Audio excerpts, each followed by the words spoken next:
Eu não conheço ninguém que deu muito certo que trabalha pouco. Não é uma Também coisa, não. sabe, o trabalhar bastante, trabalhar muito, não é tudo.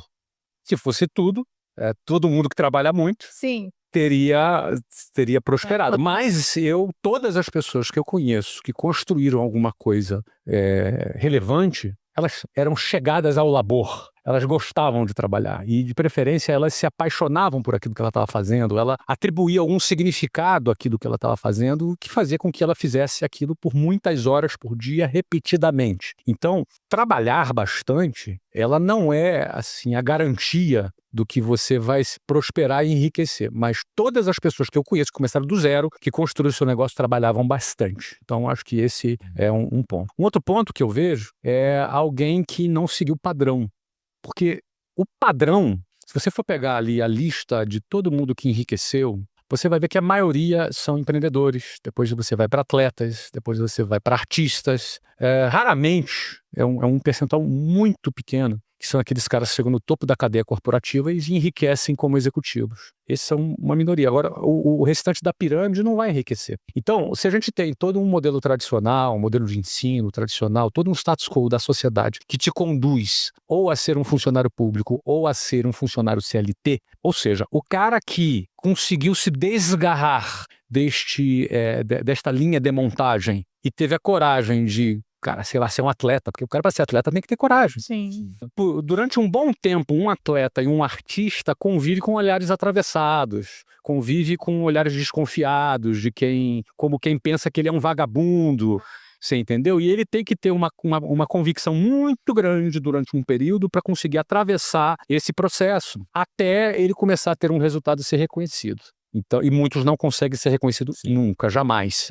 Então, assim, esse cara, ele tem que ser um cara um pouco rebelde, um pouco fora do padrão, um pouco saindo, sabe? Geralmente vai ser aquele cara que sofreu bullying na infância, sabe? Aquele cara que vai ser aquele cara que não era muito popular e, de repente, ou era taxado como problemático, e, de repente, esse cara, por ser diferente, ele pega um caminho que vai levar ele à prosperidade, porque os caminhos que levam à prosperidade são, na maioria das vezes, estatisticamente, fora da linha de montagem natural da sociedade. Então, eu acho que essa característica do cara ser um pouco diferente, eu percebo nas pessoas que se deram muito bem, que cresceram, você vai ver alguma história ali desse cara, ou é de bullying, ou é de diferente, ou que foi expulso da escola, ou alguma coisa diferente. Não é? O muito certinho, o inteligentão muito certinho, geralmente vai trabalhar para o problemático. O muito inteligente, geralmente, trabalha para o mais corajoso. É verdade. E o mais corajoso é o fora do padrão, porque o padrão é diferente. Então, eu também citaria essa característica aí que tem. Outra coisa é o cara um pouco obcecado. Todo cara que deu certo, ele é um cara meio obcecado, entendeu? É uma palavra negativa, obcecado, parece uma coisa...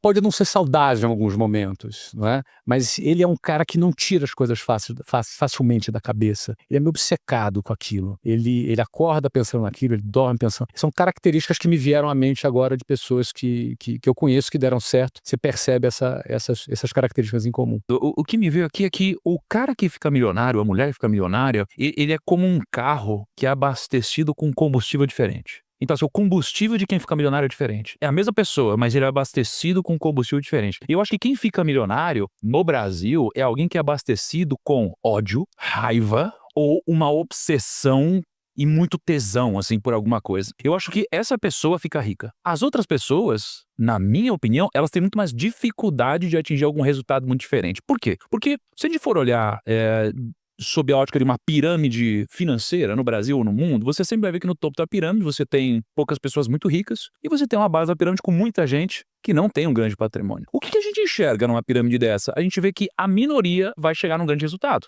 mas a maioria pensa da mesma forma. Então, para essa pessoa ter um resultado diferente das outras, ela vai ter que fazer alguma coisa diferente das outras. E para ela fazer alguma coisa diferente das outras, ela vai ter que se fazer perguntas diferentes das outras. E ela vai ter que criar afirmações também diferentes das outras. Então, para mim, quem de alguma forma fica milionário é quem faz a segunda pergunta.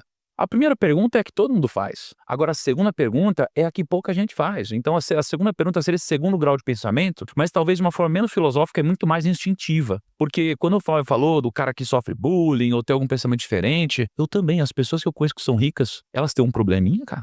Elas têm alguma coisinha diferente. Ela se veste diferente, ela pensa diferente, ela fala diferente, ela tem trejeitos diferentes e ela tem uma visão não convencional do mundo. Eu vejo que a gente começa, talvez na vida, tendo uma responsabilidade, uma obrigação de trabalhar muito mais em horas do que no futuro. Por quê? Porque no futuro, se você for olhar para uma pessoa como um Flávio, que gerencia sei lá quantos milhares de colaboradores, uma decisão dele impacta de uma forma muito profunda a corporação dele. Então, uma decisão bem tomada tem muita escala. No passado, talvez a força abraçal, a repetição da quantidade de tentativas, de execuções, de vendas, era muito mais relevante do que algo muito estratégico. Então, no começo, a gente precisa de muito mais horas de execução e trabalho duro, e no futuro, a gente precisa de muito mais trabalho intelectual, que escala muito mais. Então, no final das contas, é trabalho igual um cavalo. Para você ter sucesso, você vai ter que provocar algum desequilíbrio para que você alcance alguma coisa. Porque no equilíbrio, na boa, tu não vai conseguir, não.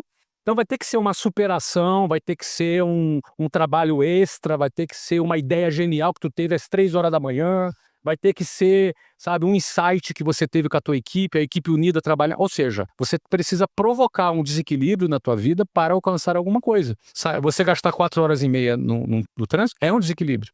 Isso desmonta muito, isso que o Thiago está defendendo, eu concordo com ele, desmonta muito esse mundo ideal do equilíbrio, que pode, inclusive, frustrar quem assiste isso, porque, cara, é inatingível. É inatingível, né? A pessoa que constrói patrimônio ao longo da vida, ela tá pensando em mais do que, cara, vou fazer um negocinho aqui e vou ganhar um dinheiro. Você, por exemplo, não pensou só em ganhar um dinheiro com venda, você quis criar um negócio. E aí depois você foi pra visão do equity, de fazer esse negócio ter valor de mercado, para que ele possa ser vendável. Aí você vendeu, aí você comprou de novo. Aí você foi fazer outros negócios. Sempre com essa visão de que, olha, eu vou ganhar um dinheiro aqui, mas o principal tá no valor da empresa que eu tô criando. Ninguém vence esse jogo pensando no curto prazo. Mas existe aqui alguns aspectos do pensar em longo prazo que eu diria para você que, se o cara não estiver atento, ele pode fazer tudo certo com o dinheiro dele, pensar no longo prazo com o dinheiro dele, mas ele se ferrar. Por exemplo, uma boa fórmula para ficar pobre: divórcio. Para ficar muito pobre, o segundo divórcio.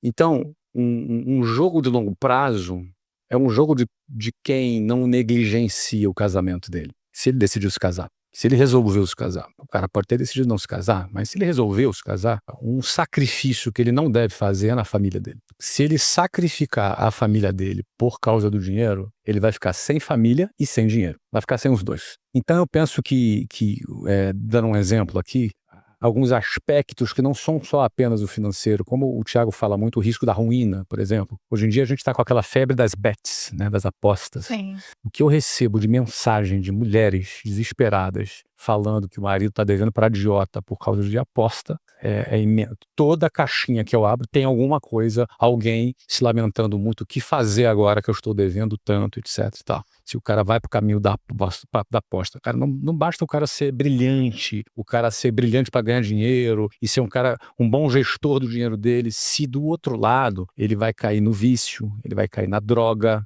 ele vai cair em negligenciar a família dele. Então, eu não estou nem defendendo o aspecto moral dessas questões, estou defendendo o aspecto financeiro dessas questões. Pragmático. Sendo pragmático, não é? Cuide bem da sua família.